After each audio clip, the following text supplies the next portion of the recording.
In my country, in Canada, our Prime Minister, who was well known for his handling of the protesters toward his handling of the pandemic, they've also just put in new legislation, online hate speech laws, and controlling the internet. What do you make of the situation in Canada? Canada's lost. I'm stunned at how effective the World Economic Forum, through its Young Leaders program, has been to subvert Canadian nation state without firing a single shot. What's happened in Canada under Trudeau and Chrystia Freeland is absolutely stunning. What is it today that gives you the most fear and the most concern for what could come in the future? The growth of the censorship industrial complex and propaganda, and the growth of the technology of psychological warfare that is being deployed by governments and by the World Health Organization and by the European Union, and also by the other globalist organizations against people. The technology is so powerful that they can control everything that you hear, think, feel, believe. And when a government feels that it's acceptable to deploy this technology that was really designed for warfare, psychological warfare, against its own population, then that makes the whole concept of sovereignty completely obsolete. The idea that we have autonomy becomes completely obsolete when everything that you hear, see, feel, think is controlled and manipulated in order to cause you to think in certain ways. That's what worries me, is basically we're driving towards a place where there no longer is freedom of thought. We're not only losing freedom of speech, we're losing freedom of thought. We're losing freedom of belief, of emotions. All of those things are being intentionally manipulated. And when that happens, one of the consequences is it completely destroys innovation. When it's the bureaucracy that's determining what you can hear, think, feel, believe, and know, then that means that you are not able to adapt to local conditions. You're not able to innovate to solve problems. You're only able to adapt and comply with the solutions that are being promoted. And that is, the death of society. That puts us into the dark ages. That's exactly what we should not be doing. In these times of change and challenge, what we should do is allow innovation to flourish. We shouldn't be shutting it down through propaganda and censorship. That's what worries me. Well, you touched on a few things there. You touched on the way that the government's utilized the technology during the pandemic and how censorship has taken place. In my country, in Canada, our Prime Minister, who was well known for his handling of the protesters toward his handling of the pandemic, they've also just put in new legislation, online hate speech laws, and controlling the internet. What do you make of the situation in Canada? Canada's lost. I'm stunned at how effective the World Economic Forum, through its Young Leaders program, has been to subvert Canadian nation state without firing a single shot. What's happened in Canada under Trudeau and Chrystia Freeland is absolutely stunning. And you haven't mentioned the weaponization of finance. The weaponization of finance is another thing that I find extremely troubling. Not only are they now able to control everything that you think, feel, believe, all information that you're gaining access to, they're able to control your personal finance and access to finance. This is the lesson we learned from what happened with the Canadian truckers. And even though this was determined by your Supreme Court to have been an illegal action on the part of the Trudeau-Freeland regime, really, this is still being deployed. I had an incremental version of this deployed against myself. Nigel Farage has had it. They are deploying this weaponization of finance globally, again and again and again, down to the individual level. And with the implementation of central bank digital currency, they're going to be able to do this in an algorithmic, systematic way. that will completely destroy the ability of people's freedom. You will be routed into it's worse than a Chinese social credit system. And that is extremely troublesome, particularly when it's coupled with the censorship and propaganda. Does capitalist democracy still work? Let's wonder if our children can count on capitalist democracy's essential promise of a future more prosperous than our present. If democratic societies can rise to the existential challenge of climate change. It's your show, so I think you can carry on. We're talking about Ukraine flourishing now. The three conditions for the investment. Okay, so the first one is this commitment, a political commitment. Second, you have to find a source of financing that enable Europe to give the financial assistance on a much larger scale and in an appropriate manner. What sort of a financial deal should Obama be seeking to strike when he travels to China next month? No, I think this would be the time, because you really need to bring China into the creation of a new world order. We are working hard to have more homes built faster, and we're also working hard to be sure that homes are not a financial asset. That homes are not a financial asset. But maybe people in the middle class need to decide to take a pay cut. People in the middle class need to decide to take a pay cut. Thank you, Professor Schwab, for your warm welcome. I'd like to take a moment just off the top to recognize a founder of the World Economic Forum and a great Canadian, Maurice Strong. Maurice Strong.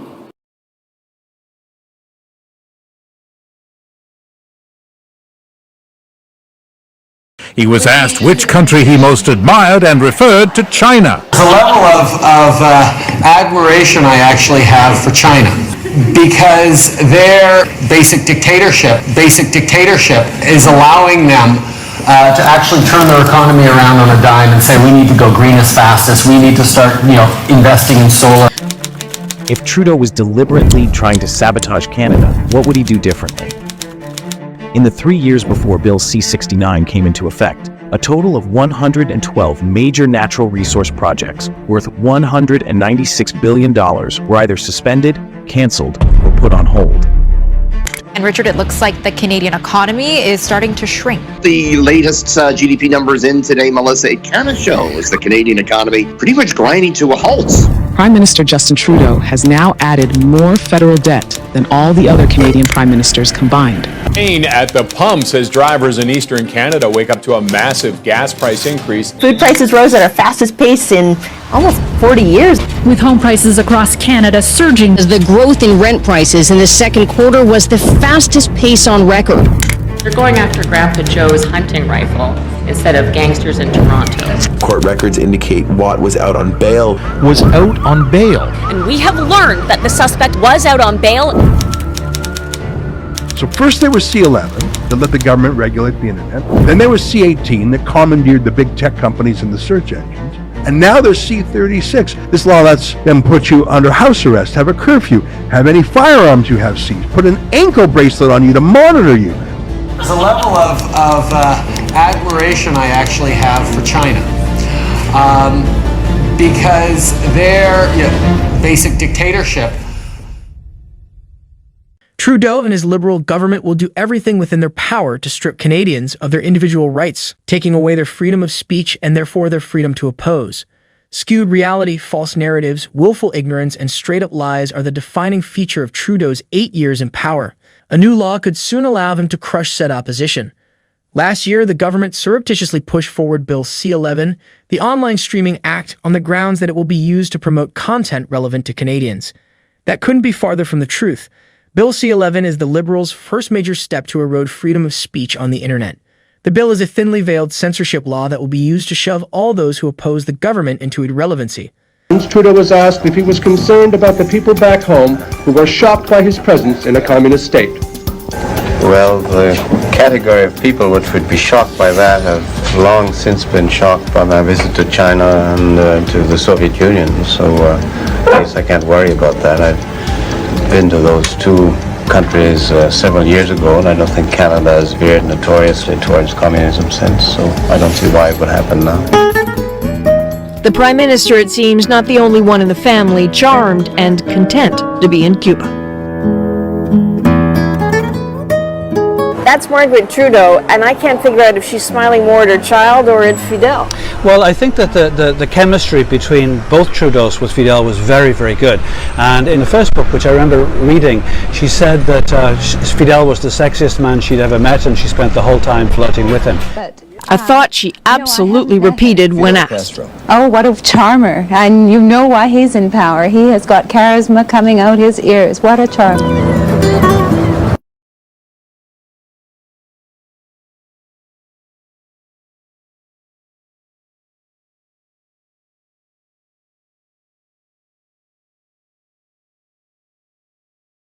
Canada's communist. Canada's crazy. They're They got to get rid of that guy. How much time does he have? I feel like he's been prime minister for a while. Am I wrong? I don't know. I don't know how their system works up there. I have zero understanding of their system. Yeah? I never looked into it at all. Yeah. And then during the pandemic, I'm like, oh, you're a dictator. Yeah. Oh, you don't like criticism. You're trying to shut down criticism by saying that all your critics are misogynists and racists. Yeah. You hear he said that about the trucking people, the truckers? He called them all misogynists and racists. Oof. Yeah, he's gross. He's a sketchy guy. Yeah. And he's got some shaky deals. I would like to see where the money is coming from. This period where we're all experiencing a lot of change. Change in interest rates, change in the world order, change in the environment, change in the way we work, change in culture. All this change can be disorienting. But this is why the choices we make right now are so consequential. Because the world is going through change. And we need to make sure that this change benefits Canadians.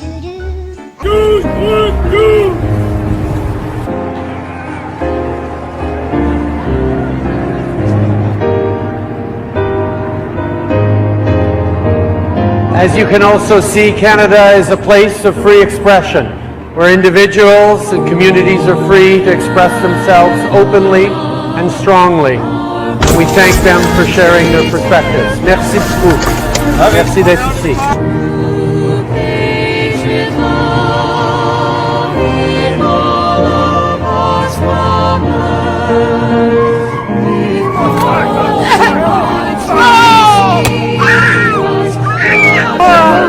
Being a democracy doesn't mean we all agree. It means we all work together, we all listen to each other, we all respect each other, and that's how we move forward on doing the most important thing in front of us, which is protecting nature.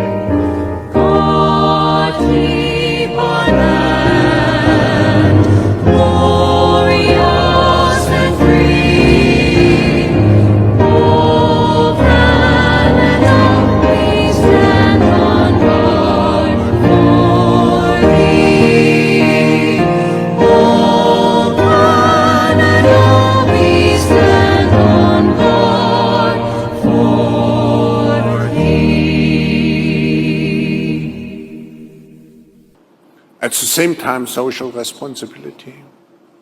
It will be a young world. It will be a digital world. Now, who could represent such a world better than you, Prime Minister? Thank you very much. Today, we are gathered here to contemplate whether we are in the stages of the fourth industrial revolution about to begin. What a breathtaking possibility that is. Building back better means getting support to the most vulnerable while maintaining our momentum on reaching the 2030 Agenda for Sustainable Development and the SDGs. choice, because in my country, for 150 years, you could trust the basic institutions. You could trust the government. It didn't matter what political party was running it. You could trust the political parties, right from the socialists over to the conservatives. The socialists were mostly union types, and they were trying to give the working class a voice, and honestly so.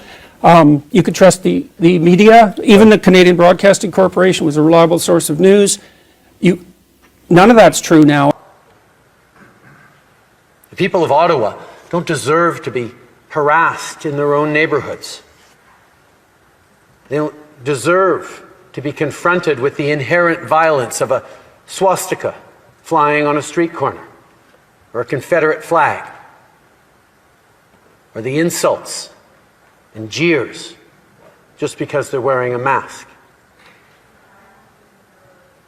That's not who Canadians are.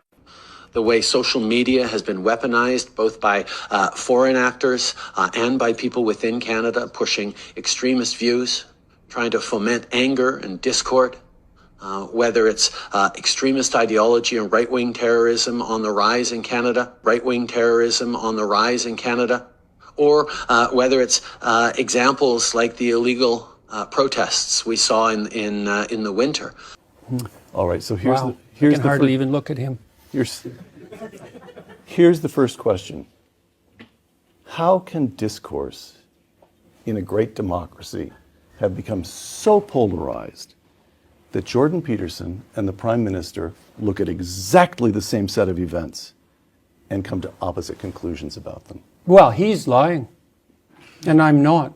So that's a big part of the issue. I don't believe that he ever says a word that's true.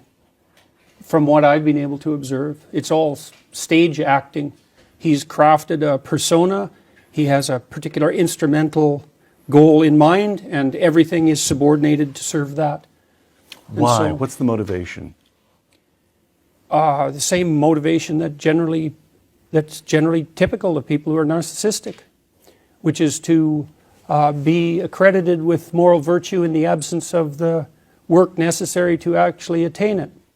All right. He's playing a role.